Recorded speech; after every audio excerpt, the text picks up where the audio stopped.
Bonjour à toutes et à tous et bienvenue à Fun with Feature Flags, un talk où on va parler de Feature Flags. Tout le monde a la ref? Ouais. Good. On va commencer par se présenter. Moi, je m'appelle Léonore Desplat, je suis tech lead et architecte solution chez Soprasteria. Je suis également cofondatrice de Tech Women Up, qui est notre initiative pour mettre en valeur les femmes dans la tech et quelques petites expériences de talk diverses. Et je suis accompagnée de mon collègue Mathieu. Et bon, bonjour à tous. Est-ce que vous m'entendez bien? Est-ce que j'ai le micro main? C'est pas, ça va?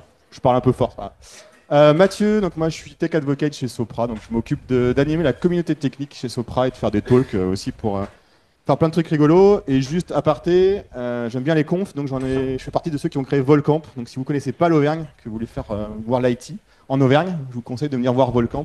En plus, on y mange très bien. Allez, on n'est pas là pour parler de nous, on est pour parler de feature flag. Qui connaît les feature flags? Ah ouais, ah, bon. Ouais, on va espérer que vous appreniez quelque chose quand même. Donc on va faire quelques rappels quand même pour ceux qui ne connaîtraient pas. Feature flag, on appelle ça souvent aussi feature toggle. En gros, c'est un pattern de développement pour activer ou non des fonctionnalités dynamiquement dans une application. C'est différent du canary deployment. Pour ceux qui connaissent, un canary deployment, c'est on déploie deux versions d'une application, par exemple sur du cube, et puis on dit qu'il y en a 20% qui vont sur la version 1 et, 20%, et 80% sur l'appli 2. Là, l'idée du feature flag, c'est vraiment d'avoir une seule version de l'application et au sein de cette même version, de pouvoir activer ou désactiver certaines fonctionnalités en fonction de différents critères qu'on verra par la suite. L'idée, c'est de pouvoir facilement un peu avoir des retours sur les comportements utilisateurs avec des vrais utilisateurs, c'est-à-dire ceux en production, vos end users, plutôt que juste des testeurs, et puis avec des critères qu'on pourra avoir fixes ou random pour voir typiquement quel est leur comportement sur votre application. Typiquement, un des premiers sites à l'avoir fait, c'est notre célèbre Amazon, où ils activaient ou désactivaient certaines features pour voir quel était le taux de succès des paniers. Enfin, est-ce qu'en fonction de telle ou telle fonction, de telle ou telle feature, il y avait plus de succès sur les paniers ou pas, etc. Ça aide aussi du coup à tout ce qui est A/B testing, qui correspond à ce que je viens de dire, donc comment valider qu'on a bien, enfin quel comportement on a en fonction de l'utilisateur. Une première démo qui va être assez incroyable. On a fait ça en Go parce qu'on aime bien le Go. C'est une sublime application qui a été faite juste pour l'occasion, qui ne tourne pas. Donc, si je la démarre pas, ça ne marche pas. Tech running, normalement, ça ne marche pas. Ah, elle est un peu à la chaux, elle est comme nous. Hop. Ah voilà, magnifique. Ah, du coup, donc là, on a une appli qui nous montre des drapeaux. Voilà, incroyable. Donc, on pourrait faire du feature flag de manière très basique, on va dire, hein, c'est-à-dire juste un bon if dans du code. Et par exemple, je veux surveiller en fonction de si mes utilisateurs sont sur un Chromium ou sur un autre navigateur, ils aient un comportement différent. Donc là, on voit que j'ai le fi si je suis sur hop, Safari, et si je vais sur Safari, j'ai, tout le monde le reconnaît, pour les locaux, normalement, c'est un drapeau qui doit vous parler. Donc voilà, bon ça c'est ok, c'est pratique, mais bon, si à chaque fois qu'on veut activer, désactiver une feature, faut recompiler, redéployer, tout ça, ça va être vite fastidieux. Et puis en fait l'idée des feature flags, c'est aussi de pouvoir donner la main aux gens du métier pour qu'ils puissent eux faire leurs tests en live, décider quand est-ce qu'ils activent ou pas, pour voir si en fonction d'un créneau horaire, le matin, le soir, est-ce que ça marche mieux. Donc l'idée c'est que ça soit plus user-friendly.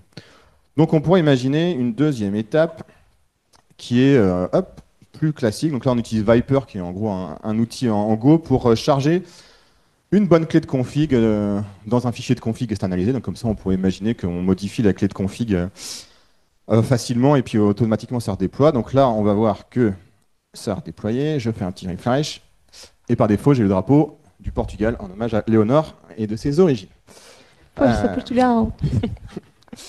Et si je veux désactiver, hop, je vais dans mon point env, je mets à false.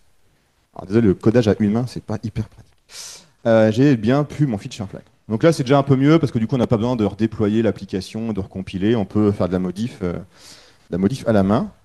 Mais bon, c'est peut-être pas quand même hyper pratique. Tuc, je remets les slides. Donc, on a besoin de plus. Ouais, tout à fait. Je suis d'accord avec toi. On a besoin de plus. On l'a dit, on aimerait bien que nos utilisateurs métiers ils puissent modifier nos flags, par exemple. Et les utilisateurs métiers, aller modifier des trucs dans des fichiers de conf. c'est pas trop l'objectif. Et on aimerait bien aussi pouvoir différencier plusieurs types de flags finalement, parce qu'il y a plusieurs usages autour de ça, et des durées de vie des flags associés. Et donc il y a 3 grandes catégories qui ressortent. Il y a les release flags, qui sont typiquement, on a une feature qui est en cours de développement, qui n'est pas tout à fait terminée, mais comme on est sur du trunk base, et c'est quand même poussé sur la prod. Et on veut l'activer que au moment donné, ou alors elle est en cours de test, elle n'a pas encore été testée. Voilà, on peut imaginer des cas comme ça. Donc le release flag, c'est j'active une feature une bonne fois pour toutes, pour tout le monde. Ensuite, il y a les experimentation flags qui là correspondent plutôt à ce que faisait Amazon par exemple, où je vais activer le flag pour un certain type d'utilisateur. Ça peut être des bêta-testeurs, ça peut être une région du monde spécifique. Voilà, il y a plein de critères sur lesquels on peut se baser. Et il y a les operational flags qui, eux, ont une durée de vie plus longue, qui vont permettre de conditionner l'affichage d'une page de maintenance, par exemple, ce qui peut être assez pratique. Et on voudrait que notre système de feature flag puisse nous permettre de suivre le comportement utilisateur, puisque activer une feature, surtout dans le cadre de l'experimentation flag, c'est bien, mais il faut savoir comment l'appli se comporte. Et donc, pour proposer ces fonctionnalités, il me semble qu'on a besoin d'outillage. Ça pourrait être plus pratique. Donc on va voir qu'il y a un exosystème assez riche. Donc là, on en a pris 5 un peu au pif, entre guillemets. Hein. Flipit, Unleash, PostHog, LaunchDarky, Statistic, il y en a d'autres. Ils ont tous un point commun, c'est le gros logo en dessous qui s'appelle Open Feature. Mais on y reviendra plus tard. Open Feature, c'est une spec qui vise un petit peu à normaliser tout ça pour que vous ne soyez pas trop dans le dur si vous voulez changer un jour de fournisseur de feature flag. Pour un premier exemple, on a pris Unleash, parce que c'est un qu'on avait testé, qui marche bien, qui est assez mature, hein, ça fait depuis presque 10 ans maintenant qu'il existe. On va voir implémenter des features facilement, faire de l'activation, des activations, mesurer de manière assez basique l'utilisation. L'avantage, c'est qu'il a des SDK dans globalement tous les langages, aussi bien pour faire du feature flag côté front, côté back, côté mobile. Il y a une version gratuite, celle qu'on va utiliser, hein, qui est sous Apache. Évidemment, comme tout le monde, il y a une version payante, il faut bien qu'ils vivent, ces gens-là aussi. Toujours les classiques, règles de sécurité, stratégie de déploiement et tout ça. Par contre, un truc qui est en plus cool avec Unleash, c'est pour ça qu'on l'avait essayé au début, c'est que c'est le fournisseur qui est utilisé dans GitLab. Je ne sais pas s'il y en a qui font du GitLab. Non, tant pis pour vous. Et si vous avez fait gaffe, il y a un menu feature flag dans GitLab, même en gratuit. Et derrière le feature flag de GitLab, c'est du Unleash. Donc du coup, si vous faites du Unleash, vous allez pouvoir intégrer directement vos feature flags dans GitLab et pouvoir les activer depuis GitLab avec des flags. Donc ça peut être assez pratique. Comment ça marche? C'est une évaluation des flags en local. On a une IHM qu'on peut paramétrer, ou on peut faire ça via API si on veut. On a différents modes disponibles. Soit on fait du server-side, donc c'est un peu ce que nous on a fait dans la démo suivante. Soit vous pouvez le faire dans votre front, soit vous pouvez le faire dans votre appli mobile. Vous avez une notion de proxy. Si vous avez une application qui est worldwide, vous avez besoin de proximité pour avoir des temps de réponse intéressants, parce qu'à un moment ou à un autre, on va interagir avec le moteur de feature flag pour savoir est-ce que j'affiche ou pas la fonctionnalité. Le tout passe par l'API de Unleash et vous avez soit votre API, soit votre IHM d'admin pour pouvoir faire vos petites configurations, ce qui typiquement va être beaucoup plus simple pour des utilisateurs métiers qui vont vouloir jouer avec les feature flags, parce que si on leur dit d'aller changer un config map dans Cube, je suis pas sûr que beaucoup soient vraiment partants. Allez, une autre démo. On revient sur notre code, on passe à l'étape 3. On va sur notre Go. Qu'est-ce qui change? Donc là, ça ne change pas grand-chose. J'ai mon flag. Et en fait, j'ai un Unleash is enable et le nom de ma feature. Comment ça marche? Un peu plus haut. On a juste cette partie-là où, en gros, on va initialiser le SDK à Unleash pour lui dire sur quelle URL tu dois récupérer tes informations, le nom de l'application, parce qu'on peut imaginer voir plusieurs applications qui utilisent les feature flags, évidemment. Et puis évidemment de la sécurité, parce que sinon Léonore elle va râler si on ne sécurise pas tout ça, avec un petit token pour être sûr que notre feature flag engine n'est pas ouvert à tout le monde sur Internet. Insecure API token, c'est bon, ça marche? Nickel. Ça marche. Allez. Du coup, Unleash, ça ressemble à quoi? Ça ressemble à ça. Alors, hop. Ne cherchez pas le mot de passe, c'est celui par défaut. Donc voilà, ça marche comme ça. Donc on a une notion de projet, donc en gros c'est vos applications. Vous allez pouvoir créer des feature flags. Donc si je dis pas de bêtises, dans ce cas-là, on l'a appelé myCoolFeatureFlag. Hop, hop, je copie. Voilà. directement, il me dit qu'on peut avoir différents environnements, donc ce qui est possible, ce qui est assez intéressant, parce que du coup, on peut très bien vouloir activer une feature d'abord en développement ou en test avant de l'activer en production. Et on va pouvoir faire des stratégies différentes pour chaque environnement. Donc là, on est en dev, on va l'activer. Je vais ajouter une stratégie. Et en gros, un coup sur deux, je veux que... oh merde, toi de là-dessus. Ah, c'est qu'il m'en a créé une par défaut quand j'ai fait... Hop, on va faire ça. Donc là, en gros, normalement, un coup sur deux, quand je vais appeler ma page, je devrais voir un drapeau différent. Bon, ça, c'est un cas très basique, mais vous voyez, l'idée, c'est vous de montrer le principe. Alors, je recharge ma page. Ouh, un nouveau panel est arrivé pour avoir des stats, pour être sûr que ça marche. On va voir qu'il n'est pas très bon avec les maths des fois. Donc, le meilleur drapeau du monde, quelqu'un là? Merci, vous aurez compris que je suis auvergnat. Voilà, et donc du coup, voilà, on va voir que globalement, ça alterne entre l'Auvergne et le Phi.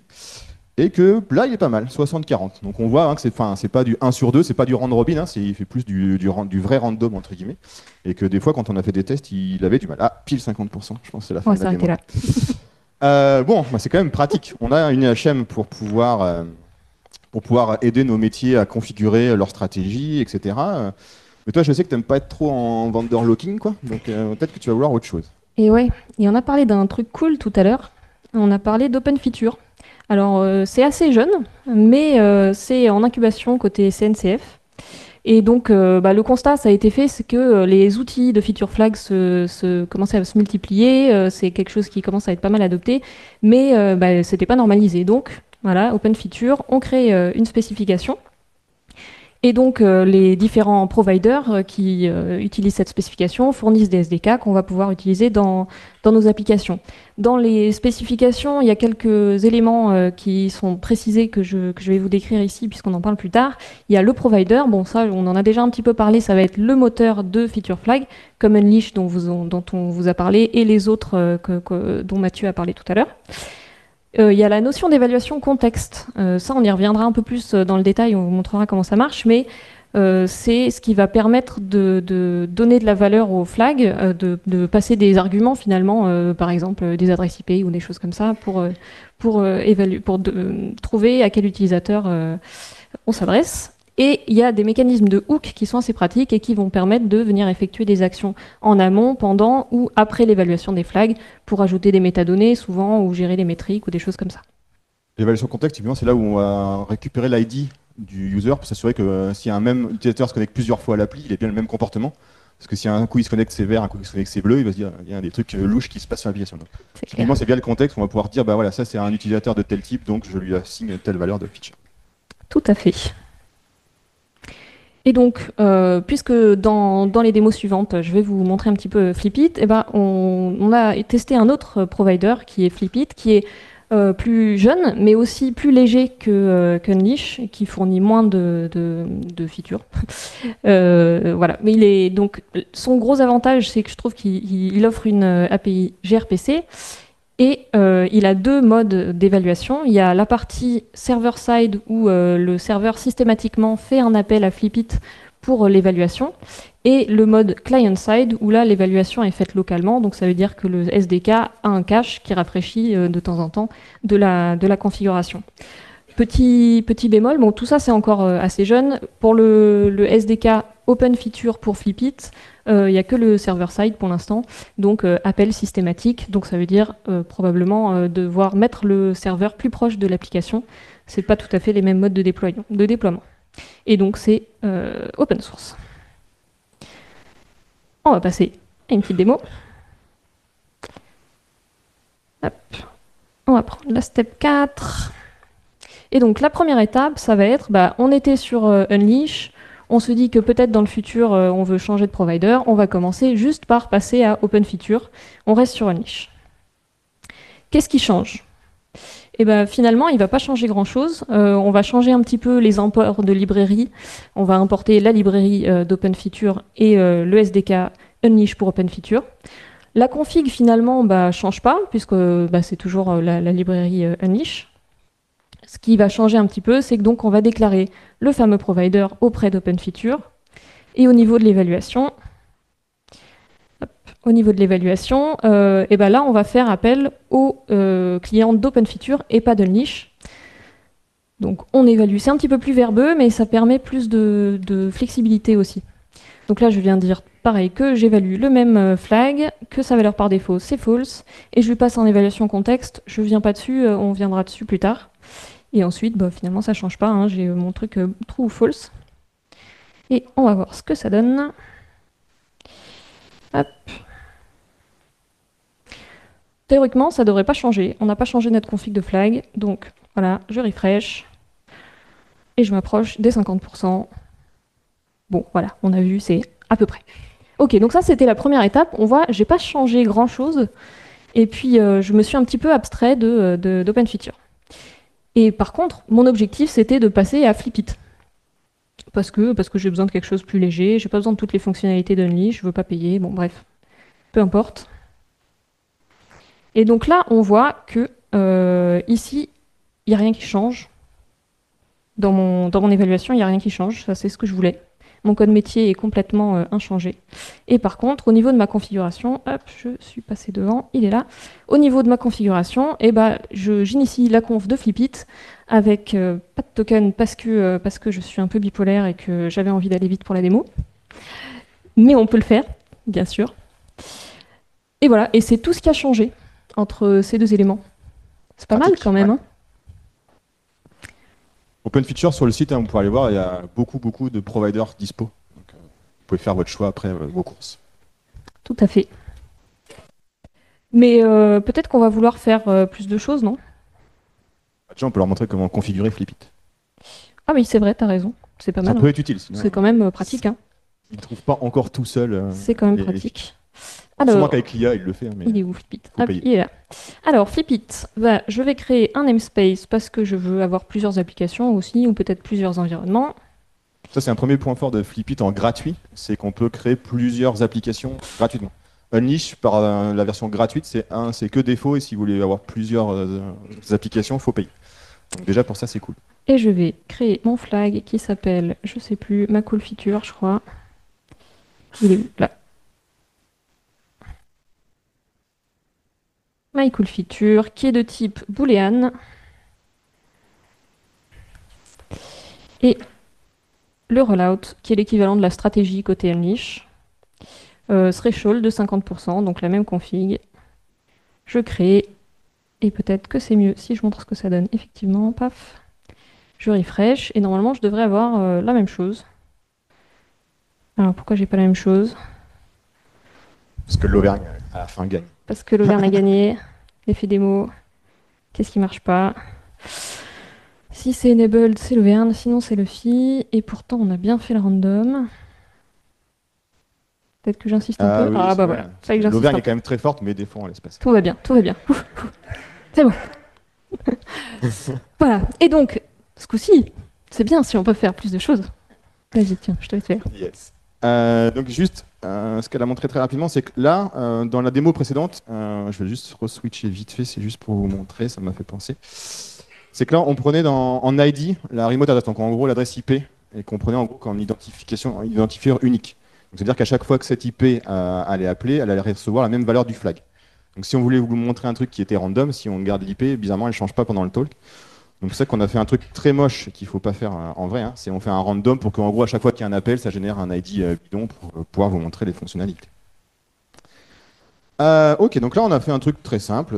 C'est pas mal, mais on peut vouloir aller plus loin pour faire des choses un peu plus avancées parce que juste un true false, entre guillemets, un if avec un fichier de config, ça pouvait marcher. Première fonctionnalité qu'on va vouloir vous montrer, c'est les segments, ou ce qu'on appelle aussi targeting. C'est en gros, on va gérer des groupes d'utilisateurs en fonction de différents critères. Ça peut être, comme je vous ai montré au tout début, en fonction du navigateur qui est utilisé. Ça peut être en fonction d'une clé que vous leur affiliez parce que vous avez des utilisateurs VIP ou bêta-testeurs, etc. Donc vous allez pouvoir les identifier dans votre outil de feature flag et en leur donner, leur activer la feature juste pour eux, pour pouvoir avoir un petit peu des feedbacks de leur retour. Donc comment on peut faire ça avec Open Feature? Est-ce que tu peux nous montrer? Eh oui, bien sûr. Hop. Que des gifs de qualité. Tout à fait. Je vais commencer par faire la conf sur Flipit. Alors, sur Flipit, donc il y a toute cette fonctionnalité de segment. Je vais créer un segment en me basant sur des user ID qu'on va pouvoir passer à l'application. Et je vais créer donc mon groupe de bêta-testeurs qui vont se baser sur la property user ID, is1of. Et mon groupe de bêta-testeurs, ben, ça va être Amy et Sheldon. Hein. Oups. Tu peux pas mettre Jean-Luc Picard pour faire plaisir à ça. Ah, c'est trop long. Ok, donc nos super bêta-testeurs.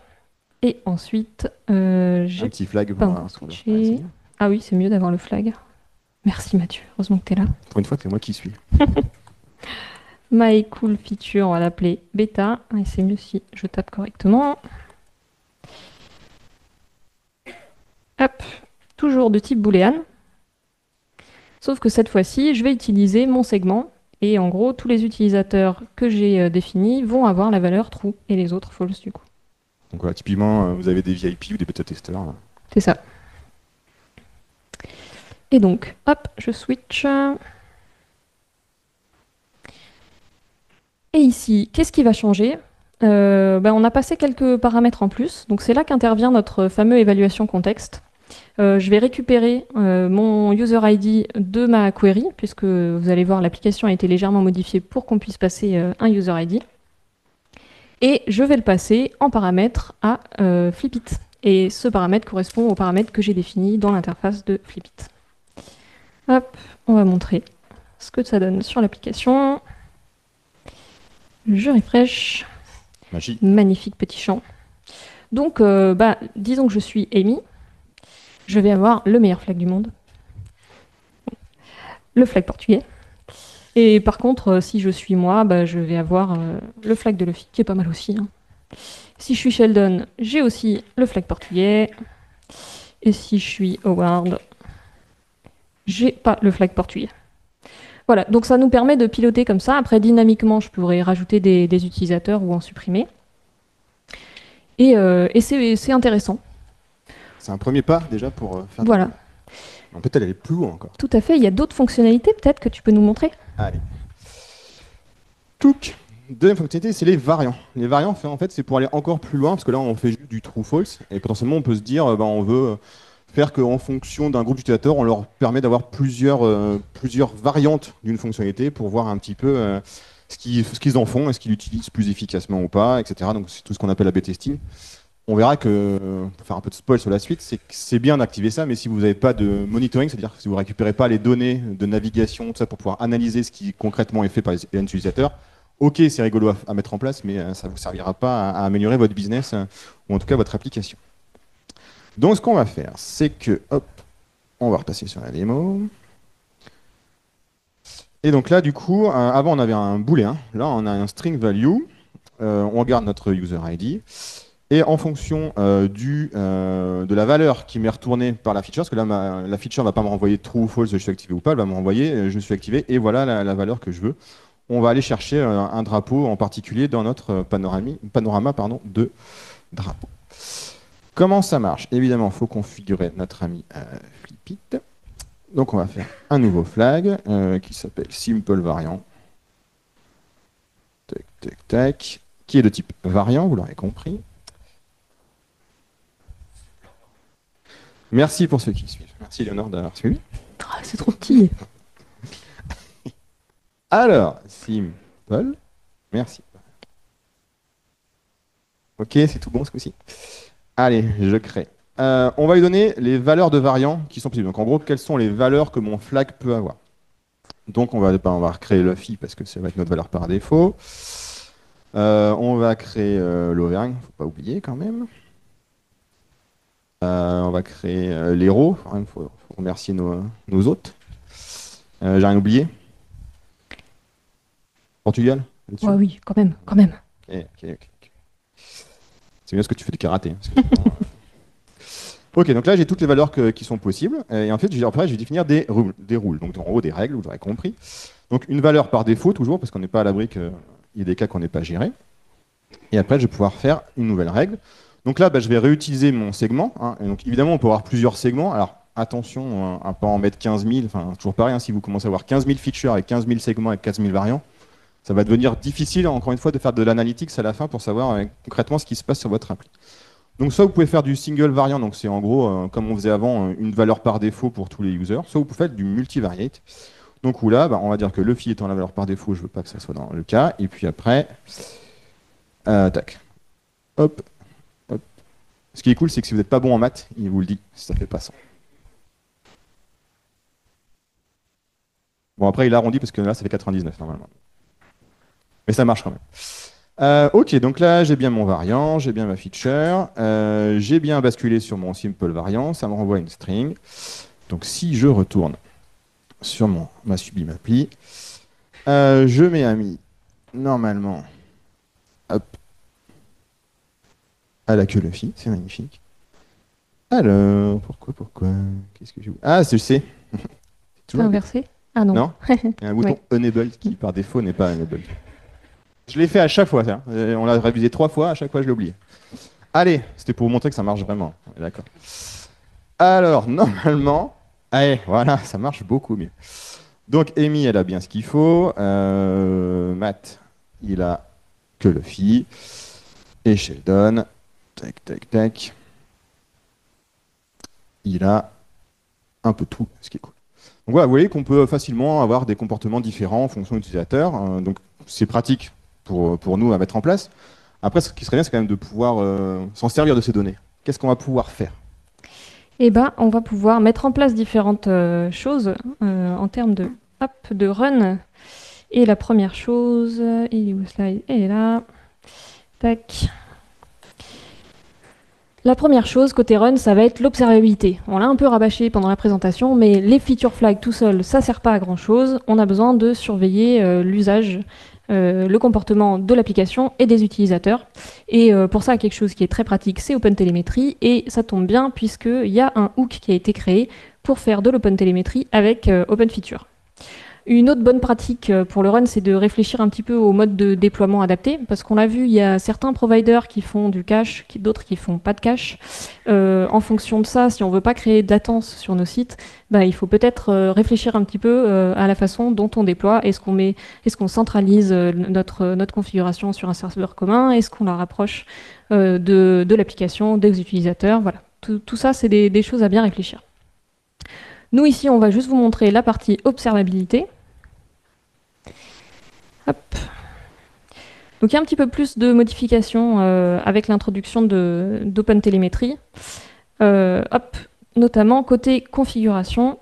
Alors, je ne rentre pas dans le détail de comment on configure OpenTelemetry en Go, parce que ce n'est pas l'objectif de la démo. Je vais juste vous montrer le hook qu'on vient rajouter pour OpenFeature. Donc ça, c'est une librairie qui est disponible sur le GitHub également, qu'il faut rajouter. Et par défaut, il ne donne pas beaucoup d'infos. Il dit juste, est-ce que le provider marche bien? Est-ce que les flags s'exécutent bien ou pas? Et donc, on peut venir enrichir en rajoutant des attributs qui vont servir à notre application. Par exemple, est-ce que c'est enabled ou pas? Alors, selon les providers, il y a des métriques qui sont déjà embarquées par défaut ou pas. Flipit ne fournit pas grand-chose, donc on vient rajouter la value, les variants. Alors, je ne vais pas vous montrer avec les variants, parce que je voulais introduire de la latence. C'était plus simple avec seulement deux possibilités. Et quelque chose qu'on est venu rajouter, c'est la request ID, quelque chose qui nous permet de lier, parce que les métriques que je voulais montrer, c'était suivre le temps de latence en fonction est-ce que la feature est activée, est-ce que la feature n'est pas activée, est-ce que le site lag ou pas, quoi, en gros. Et ça se fait en rajoutant une métrique, un attribut côté métrique HTTP et côté métrique OpenFeature pour pouvoir lier les deux. Donc je viens ajouter deux hooks, un hook que je ne vous ai pas montré, que je viens vous montrer là. Donc développer soi-même ces hooks, c'est super facile, hein, il faut juste implémenter les quatre méthodes. J'ai juste implémenté la méthode after pour récupérer les métadonnées du flag et les mettre côté métrique. Hop. Et le flag de métrique. Voilà, c'est à peu près tout pour les modifications du code. Hein. Hop, il est où? Le flag. Donc le flag, on est revenu sur l'évaluation booléenne classique sur nos bêta users. Non, c'est pas ça. Hop, voilà. On revient sur mon application et on retourne avec nos bêta users. Et là, on va voir, donc on a introduit un petit peu de délai. Si le flag est activé, c'est censé prendre à peu près entre 0 et 1 seconde. Et si le flag n'est pas activé, c'est entre 0 et 5 secondes. Ça rame. Ça rame. La nouvelle feature. Quand ça rame, c'est pas joli. C'est vrai, j'aurais pu inverser. C'est parce qu'il fait chaud, c'est pour ça. C'est ça.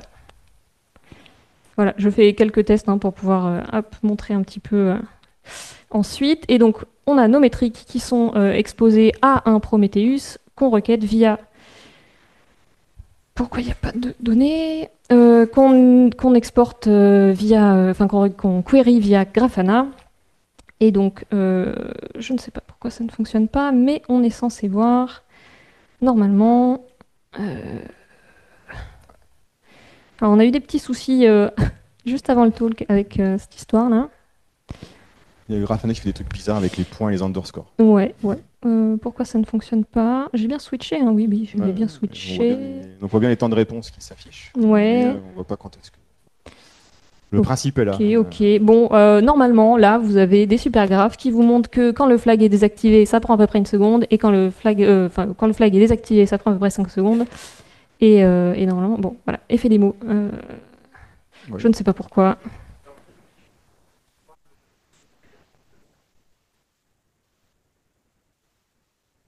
Ben, c'est sur ça. Ouais. Voilà. On l'a corrigé avant, Ouais, il y a 5 minutes. sur son poste. Ça marchait. Parce que moi, j'avais pas la même chose. Donc, sauf s'ils ont changé le temps qu'on vienne là, ce qui serait quand même salaud, c'était censé marcher. Mais bon, c'est pas grave. Promis, ça marchait sur mon poste. Hein. Je suis une développeuse. Ah oui, ok, d'accord. On est comme ça. Donc là, on est... Ok. Peut-être que tu peux juste montrer, c'est que dans Flipit, il y a des métriques qui sont remontées, qui servent pas à grand chose, mais ça a le mérite d'exister dans la version gratuite.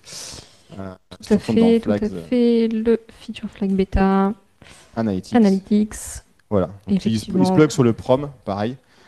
Mais on voit juste si la feature a été request ou pas, on voit pas quelle a été la valeur qui a été retournée, etc. Donc en termes d'analytics, ouais, il faut faire un peu du custom. Mais voilà. Bon, okay. En termes de bonnes pratiques, peut-être qu'il y a d'autres choses à voir aussi. Ouais. Attends, je regarde juste vite fait si la correction que j'avais faite tout à l'heure, j'ai oublié de la sauvegarder, ce qui peut arriver. Non. Ouais, c'est pas la même chose que tout à l'heure. C'est pas la même chose que tout à l'heure? Non, il a changé les trucs. Parce que non, c'était SumBy. Non, il y a bien les points là. C'était pas request ID Non, le SumBy c'était bien. C'était HTTP. Ouais. Route. Ouais. Ok, bon. Allez, c'est pas grave. Pour le dev aussi, il y a quand même des trucs à avoir en tête. C'est penser à la maintenance, parce que c'est bien beau de mettre des flags de partout et tout. Un feature flag, c'est pas fait pour durer ad vitam aeternam. Alors, hormis peut-être tout ce qui est maintenance, donc si vous voulez avoir un flag que vous pouvez facilement activer, désactiver si vous êtes en phase de maintenance, etc. Ok. Tout ce qui est flag métier, l'idée c'est de, pendant une période prédéfinie, on active la feature flag pour voir un petit peu le comportement en production de nos end-users et de voir si ça marche ou pas. Une fois qu'on sait si ça marche, on enlève le if et on active définitivement la feature. Et puis si ça marche pas, on l'enlève et puis on corrige. Si vous commencez à accumuler les features, vous allez vous retrouver avec des fichiers Excel avec des lignes pour savoir quelle est la feature qui est activée où. Si en plus vous faites des features imbriquées, parce que c'est possible de faire des dépendances entre les features, alors là, la matrice peut être assez incroyable à gérer. Donc évitez.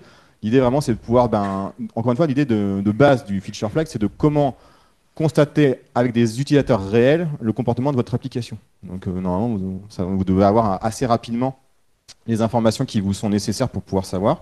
Si vous avez le monitoring et l'observability qui va bien, c'est toujours pareil, si vous activez des trucs et que vous ne suivez pas ce que ça fait, ça ne marche pas. Évidemment que quand on fait du dev, on fait du test. Tester n'est pas douter. L'avantage, c'est que si vous faites du open feature, vous allez avoir des fonctionnalités qui vont bien vous aider par rapport à ça. Donc pour tout ce qui est TU, évidemment, on va faire du mock pour ne pas appeler réellement le moteur de feature flag. Donc on a des mock providers. Pensez bien à gérer tous les cas des flags, donc les activés, pas activés, pas définis. Et encore une fois, on revient à la ligne du début, c'est si vous avez 150 flags, votre matrice de test unitaire et de test d'intégration, elle va être assez coton à maintenir et à gérer.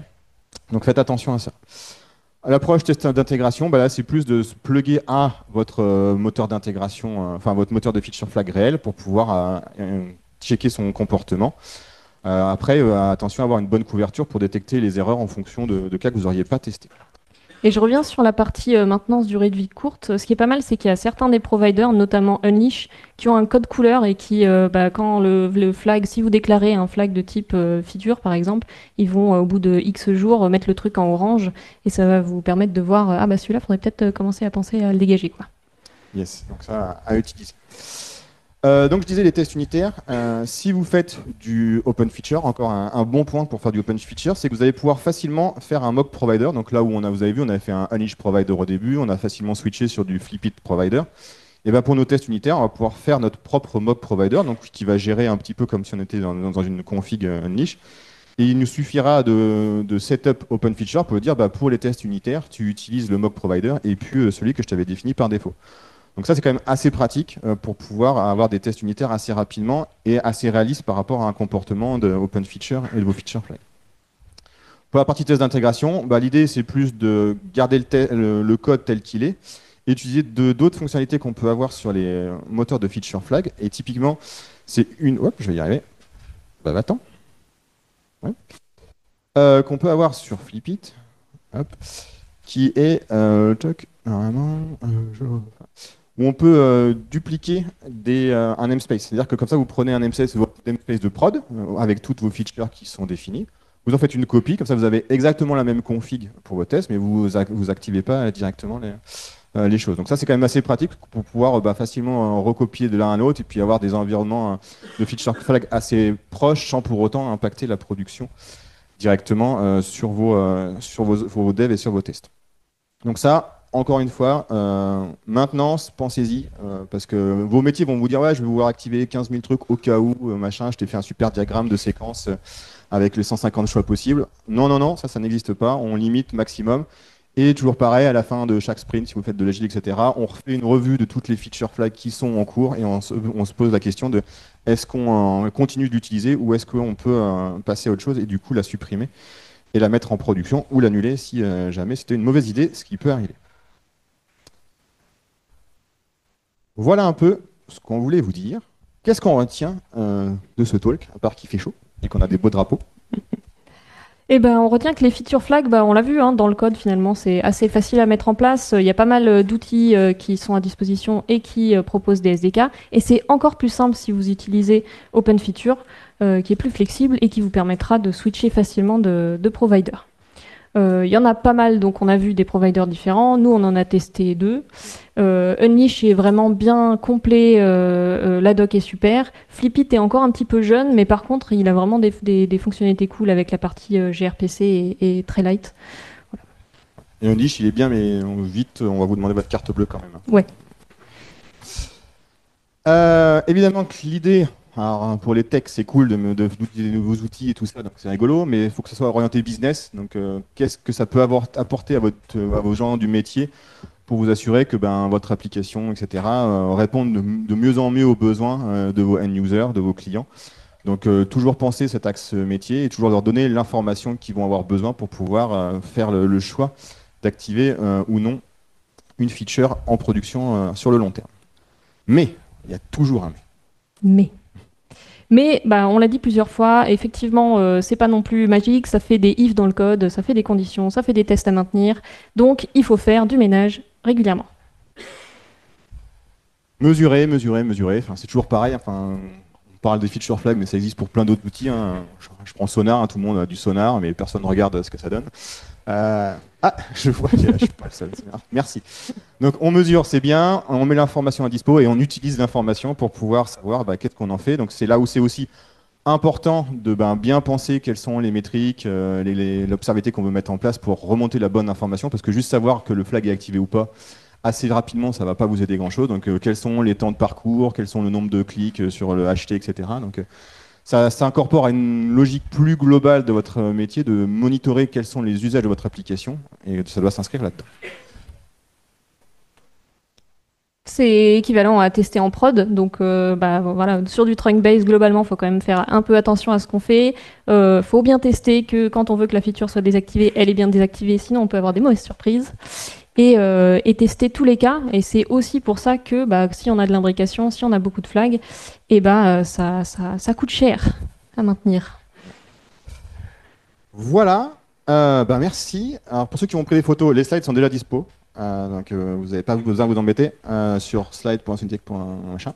Évitez sur mobile. Prenez le lien, vous le prenez sur le PC. Ça s'affichera mieux. On va dire ça comme ça. Attends, parce que je crois que c'est pas le bon QR code.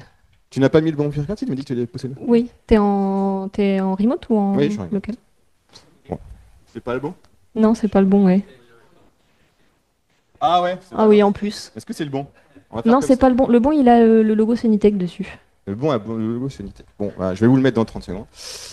Les démos, si ça vous intéresse, sont sur ce repo-là.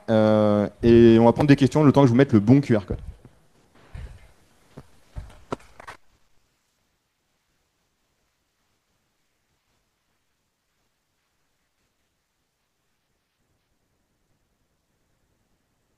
Peut-être pas.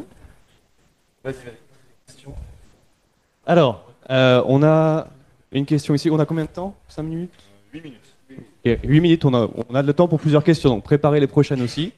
Hop. Bonjour et merci. J'ai une petite question. À la fin, sur Flipit, on a vu qu'il y avait des namespaces qui servaient plus ou moins à gérer les environnements. Et dans les applications plus que les environnements. D'accord, ok. Parce que dans English, il y avait aussi une notion d'environnement. Ouais. Et du coup, est-ce que dans la norme Open Feature, il y a un truc qui recommande comment faire pour les environnements? Je l'ai pas vu spécifié, moi, personnellement, sur cette partie environnement. Non, pareil, j'ai rien vu de là-dessus. Je pense que après, c'est de la configuration. Parce que, comme tu l'as dit, toi, Unleash, il gère ça par vraiment environnement, par namespace. Là où Flipit, ils sont par namespace plus basique. Donc, il n'y a pas de norme encore là-dessus. Donc, sur Flipit, c'est plus de la règle de nommage, vu que tu n'as qu'un seul niveau. Hein, c'est un namespace et toutes tes features dedans, tu n'as pas des notions d'environnement. Là où avec Unleash, c'est un peu plus complet. Mais tu n'as que défaut, donc c'est vite bloquant.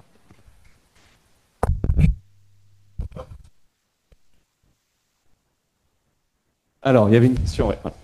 Tu sais où J'essaie de l'envoyer. Bonjour et merci. Alors, du coup, sur votre utilisation d'Open Feature, du coup, j'ai vu que vous utilisez directement les SDK fournis par Unleash et l'autre, j'ai oublié le nom, pardon. Flipit.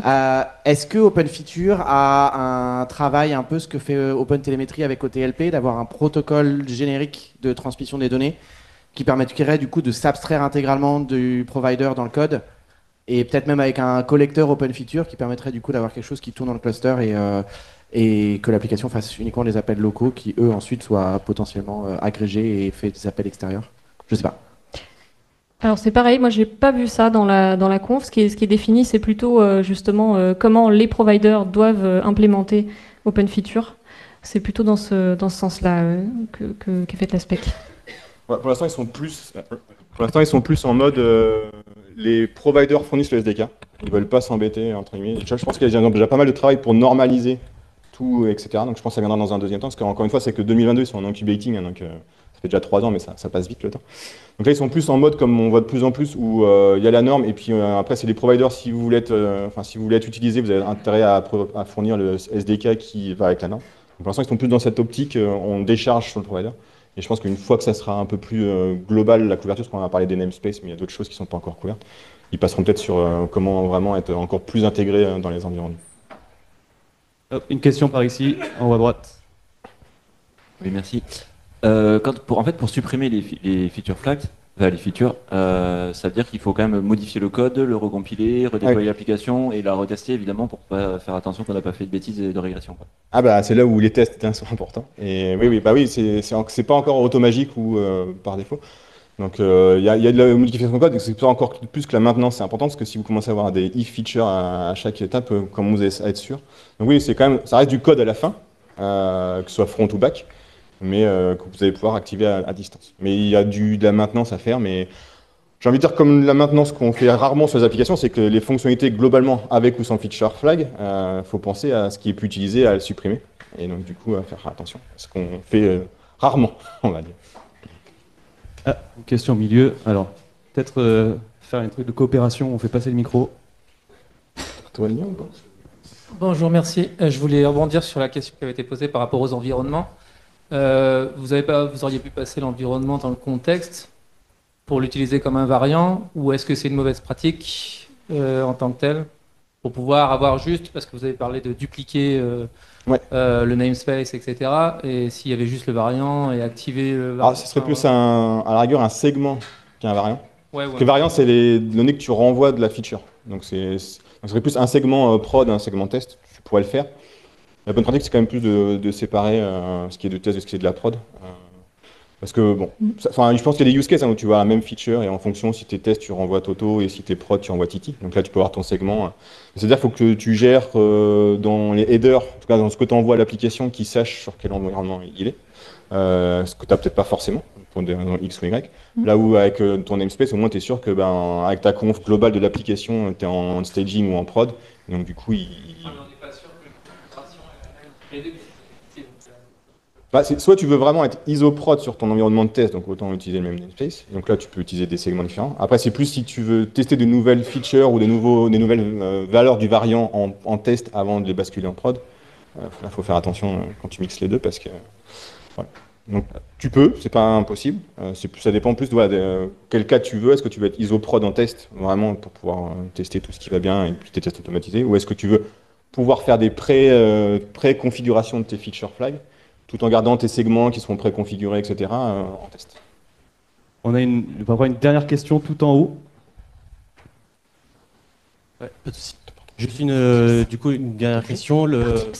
Vous nous avez dit comme quoi vous utilisez Flipit et Unleash pour justement que le métier utilise cette interface. Par contre, au vu de l'interface, ça a l'air pas mal de l'administration et de l'administration. Est-ce que c'est clair pour eux? Est-ce que vous n'avez pas de peur qu'ils fassent des modifications directement dedans? Parce qu'on connaît tous nos métiers, ils aiment bien toucher à tout. Donc, j'ai pas trop creusé Unleash. Moi, j'ai utilisé que la partie GitLab d'Unleash, donc qui est beaucoup plus simple d'un point de vue interface.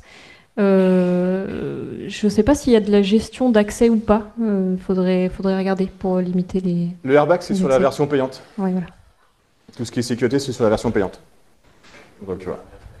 Comme toujours. Bon, et ben merci à tous les deux encore une fois. On n'a pas le feedback, mais merci.